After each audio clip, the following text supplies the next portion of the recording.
Everybody's got to love a good story about karma, right?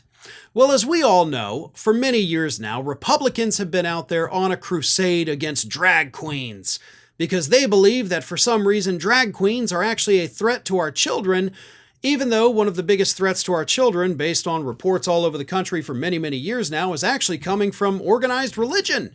But nevertheless, Republicans across the country at the federal and even state level have been trying to pass legislation limiting the exposure that children can have to drag queens. And one of those people happens to be State Representative David Love from New Hampshire. Here's what happened. Mr. Love, about a year or so ago, put forth legislation in the state of New Hampshire saying that libraries had to run background checks on anybody that was either working there, volunteering there. If you're going to read to kids, we got to do a full-blown background check on you. And if he had left it at that, it's probably not that bad of an idea, right? Like, it's a public space. Hey, let's have background checks. But the reason he was pushing for this was not to make sure that we kept actual bad people out. It's because he didn't want drag queens there. Because Mr. Love specifically, during a floor session about the bill he proposed, named two drag queens by name, called one of them a convicted sex offender, and said that the other one was seen rubbing their butt against children's butts. Neither of those things actually happened. One of them was not a convicted sex offender, and there is no evidence that they ever rubbed butts with children. Yet this man named these two people by name on the floor, causing intense damage to them based on lies.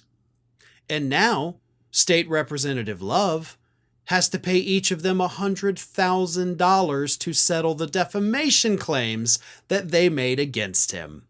They have reached a settlement. It was announced this week. He has to pay each of them $100,000 and issue a public apology, which he did, saying, quote, of course, he didn't take the blame. It was somebody else's fault. But here's what he said. After being provided with inaccurate information that I failed to verify, I publicly accused Robert Champion, aka Monique Too Soon, of being a registered sex offender, and Michael McMahon, aka Clara Devine, of rubbing butts with children. I have since learned that those assertions were completely false. I wish to publicly retract those statements and apologize to Robert and Michael. You didn't verify them because you didn't want to verify them. Let's be real about that. Oh, somebody gave me fake information. There's fake information all over the planet right now. You can open up your Twitter app right now and you're going to be bombarded with fake information. That's part of what the internet has become these days. It's just nothing but fake BS. If you don't take the time to look at it yourself and figure out what's true and what's not, you don't get to sit there and say, oh, well, I was handed. No, you're a friggin' lawmaker, dude. You got what you deserved. But this is how you fight back. This is what you do. When these people come out there making these outrageous claims, you take their ass to court. That is how we fix this. That is how we stop it. So I applaud these two individuals for taking on this Republican lawmaker and each getting $100,000 for it. That probably doesn't make you whole again after what he publicly said about you, but it is a good little way to kind of stick it to him because that's what that a-hole deserves.